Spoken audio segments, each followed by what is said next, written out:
Y por primera vez en la historia de la Iglesia Católica, 200 obispos y cardenales se reunieron en el Vaticano para enfrentar los casos de abuso sexual por parte de miembros del clero. El Papa Francisco se comprometió a que la Iglesia Católica hará todo lo necesario para llevar ante la justicia a cualquiera que haya cometido abusos de tipo sexual y que nunca intentará encubrir o subestimar ningún caso. Sobre este tema hablamos con el licenciado Magdiel Narváez, teólogo y experto en Derecho Internacional, y en este caso dialogamos sobre el giro que ha tomado la Iglesia Católica ante este tema tan controversial. Muy buenos días, Magdiel Narváez.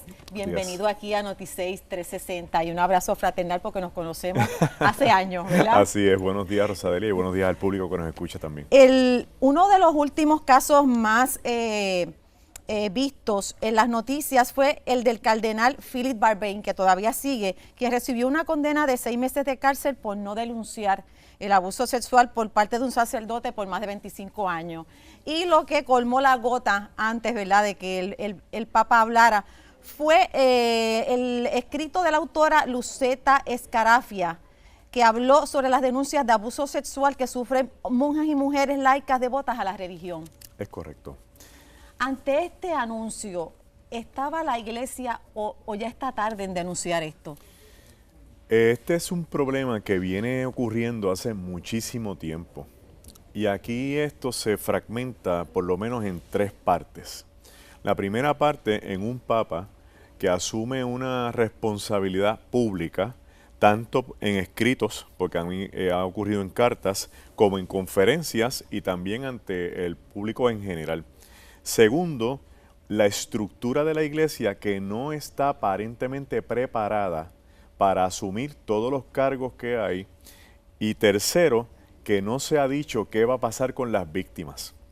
Entonces, ante ese escenario, en un mundo tan amplio, porque esto abarca la iglesia en el mundo entero, la estructura aparentemente no va a dar abasto para atender los reclamos, porque de ahora en adelante van a empezar más reclamos, más casos.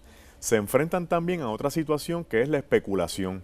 Es el elemento de, como ya se abrió una puerta, vamos entonces ahora a radicar casos que no existen para lograr ver si podemos recuperar algo en compensaciones.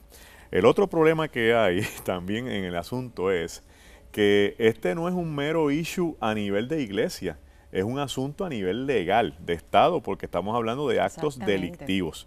El Papa, después de su inicial discurso, empezó a modificar el discurso y empezó a hablar ahora no solo de abusos sexuales, sino de abusos de poder y de abusos de conciencia. En este aspecto de abusos de conciencia es el que entra el caso que acabas de mencionar, que es parte del clero, miembro del clero, que conoce de lo que está pasando, pero encubre porque este es su... Y está bien cerca del Papa. Está al lado, o sea que aquí empieza el rumor de hasta dónde el Papa sabe y hasta dónde el Papa dice que no sabe.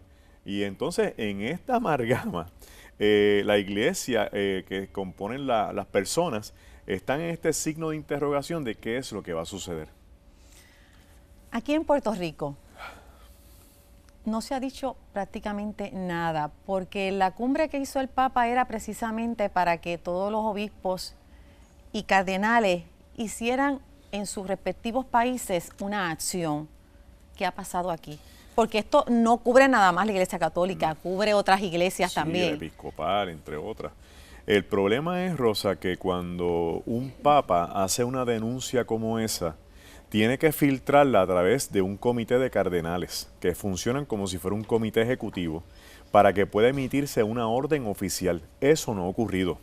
Y mientras eso no ocurra, esto es un mensaje que el Papa está llevando como si fuera una proclama de él personal ante la iglesia, que va a ser caso porque este es el sumo pontífice, pero en la estructura oficial legal del derecho canónico todavía no ha bajado una orden estricta para que se cumpla a nivel de estructura. Así que, mientras tanto, en Puerto Rico y en otros sitios van a dejar pasar esto hasta que venga con mayor fuerza legal para que se lleve a cabo un cumplimiento estricto. ¿Cuál usted cree que será el futuro de la Iglesia Católica?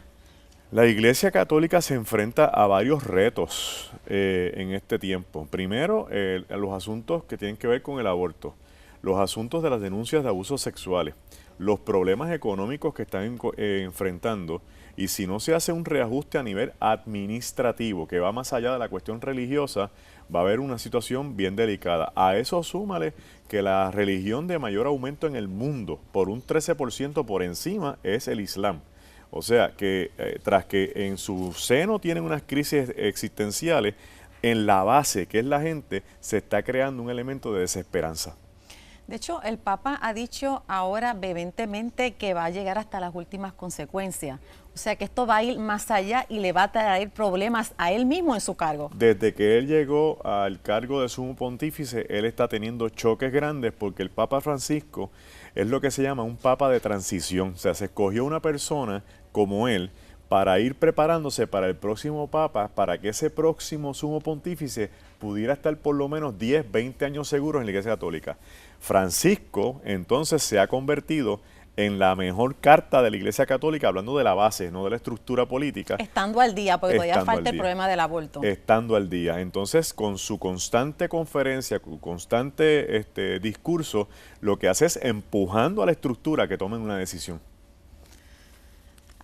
Va a haber una segunda conferencia, eso es lo que ha hablado por lo menos el monseñor Álvaro Corrada del Río, el monseñor de Mayagüez, sobre este tema. ¿Qué usted cree que puede pasar? Va a haber una ampliación de lo que él inició en el discurso original.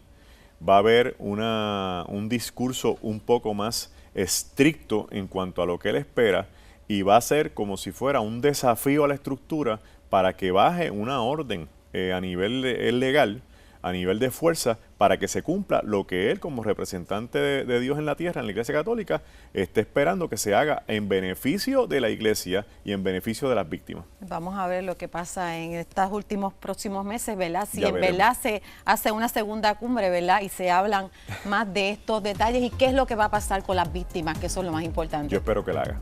Pues muchísimas gracias, Cómo licenciado no, Madiel ustedes. Narváez, por estar con nosotros. Y recuerde que estas y otras entrevistas las consigue en nuestro canal de YouTube en Noti6 360. Ya volvemos.